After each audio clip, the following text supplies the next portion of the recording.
va bien? Nice na de. Yeah, nice na de ah. Wally Ballago Seck. Macha Allah. Masamba doon teel ya bi ñëw nii yow da nga gaaw de ah.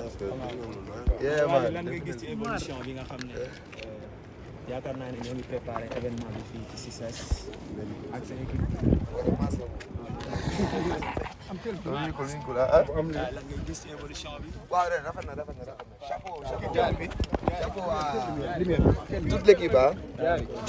Ouais, chapeau. Mais chapeau aussi à Welcome Bash. Préférément Baysal.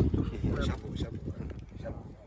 un travail multidimensionnel boo xamante ni gis nañu Wally Seck à cet effort buy wàcc événement ñu gis dimension bi nga xamante ni moom la ciy def les moyens yi nga xamante ni moom la Wally di Ballago Seck di génne tey ñu gis ni CICES actuellement ni nga ko def nii gëj naa mel ni Wally lan la nar a préparer Sénégal yi ak ñi nga xamante ni ñoo di ses fans. bëgg ñëpp bëgg rek yow le 12 moom bu soobee yàlla ah dara du diis bu soobee yàlla lépp dina neex bu soobee yàlla.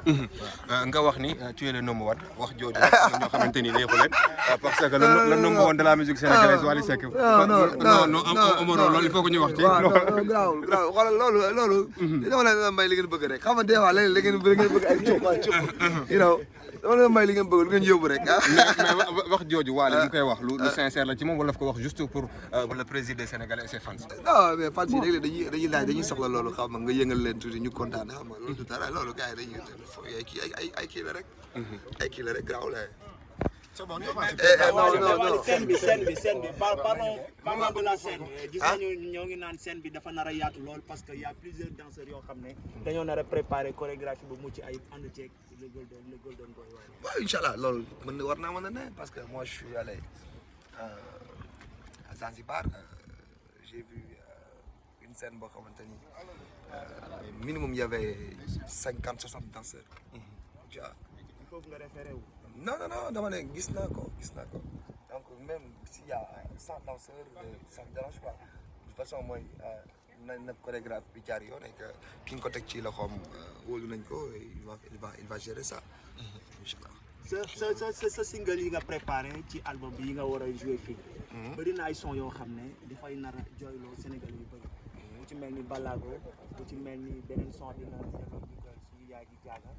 dafa mel ni da nga bëgg a toucher le cœur des autres. non c'est pas ça ku war a jooyal ku war a jooyal ba dagg soo paree ñu baal. yow noonu la bés la dafa am nu mu laaj soo waree jooy maas jooyal ba dagg après ñu baal incha allah. lu tax Wally way papaam ci album bi lu tax Wally way papaam lan la ci sentir. waaw mais Sidi maa ngi lay nuyu borom Sacré-Cœur li tax Wally way papaam mooy. doom bu delloo njukkal bàyyam war na waaw suukar moom boo koy ne ci ndox mu ñëw ne la jox la yëbbante xamal ni agul ok ci way bi nga ko way ñu mel ni bi nga koy way bi nga dugg studio gis nañ ni sa voix mi ngi doon tremblé mu mel ni Wally bi muy way son bi ak xol la ko wayee te xolam tooyoon na.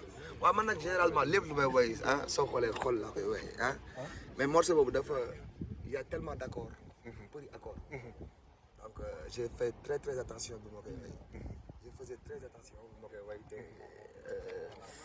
dëgg la way naa ko ak émotion c'est tout à fait normal donc moom si delloo njukkal bàyyam asuma laak mu dem neewutu fii il faut mu nekk émotion mais bon je pense que est-ce que doon feeling way bi ne nekk tamit. donc gars yi nañu may ñu poser la question yi ñu war a poser. 40 ans ça se fait. lan moo la gën a marqué si 40 ans yi nga xam ne yaa ngi koy fêté fii ci CICES. waaw l'absence de ma famille c'est tout à fait normal. heure bi même bu sama yaay sax da nga gis suma papa ñëw. di jàppante tout ça là la famille c'est tout à fait normal. Diouf moom daan na ñëw mais bon peut-être ci jour bi wala veille bi tout ça mais c'est tout à fait normal foofu mu demee noonu maa ngi dégg nga ne 17h ba léegi yaa ngi fii. 16h waaw man maa ngi doog a ñëw parce que maa ngi tëdd 19h. mais kon sa gars yi ñoo jox rendez-vous 16h. waaw mais dans l'impossible nul n'est tenu dafa am ay improvise yu am ma dem doxi ko parce que mooy farata improvise mooy farata bi ma doxi ko ñëw xaw ma woon sax yéen a ngi fi dama doon ñëw pour xool rek yàlla xam na ko bari Cheikh waaye ci album bi dañ lay félicité avant tout boobu ba tey jàkkaarloo ñu ban single moo la ci gën a neex parce que ñun en personne am na lu ñu sentir ci album bi ban morceau quoi morceau autant pour moi moo ci gën a neex écoute morceau yi ma neex bëri na trop ci album bi mais moi je préfère Call My Name parce que dama koy way ki ma gën a bëgg sama àdduna muy sama yaay invité nga sa fils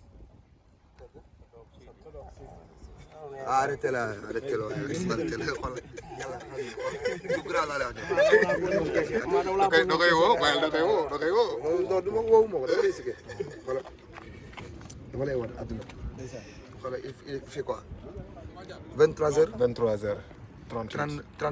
39 waay 23h47 moo jot moom laa mujjee coupé macha allah waaw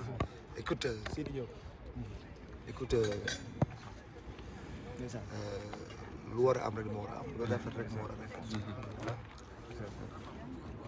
vraiment maa ngi koy gërëm ci cër bi waaw parce que on parlait pas de musique ah on parlait d'autre chose maa ngi koy gërëm bu baax a baax sama rakk la sama xarit la je l'affirme je le profite c'est mon fils ba bene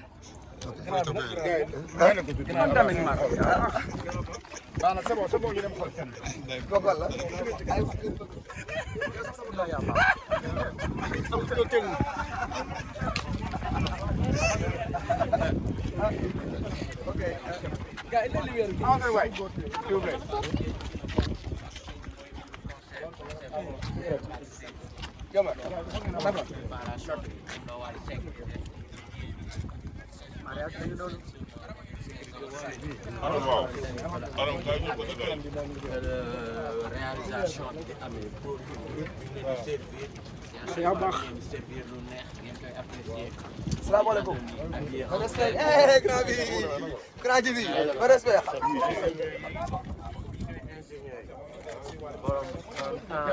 wala ñu ngi xool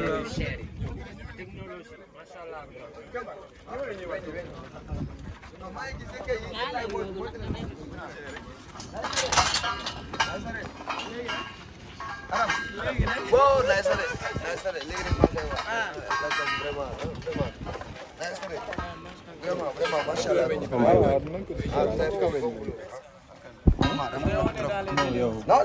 non yéen kay sa waay ya macha allah mais da ngeen lekk si c'est ça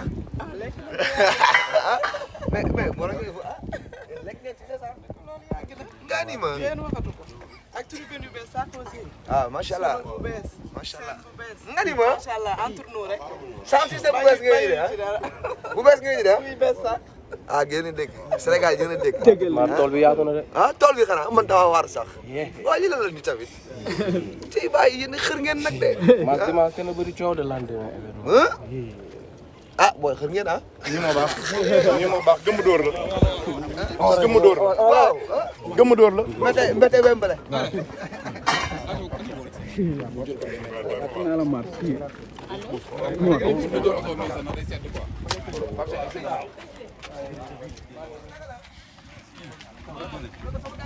mooy boobu ndako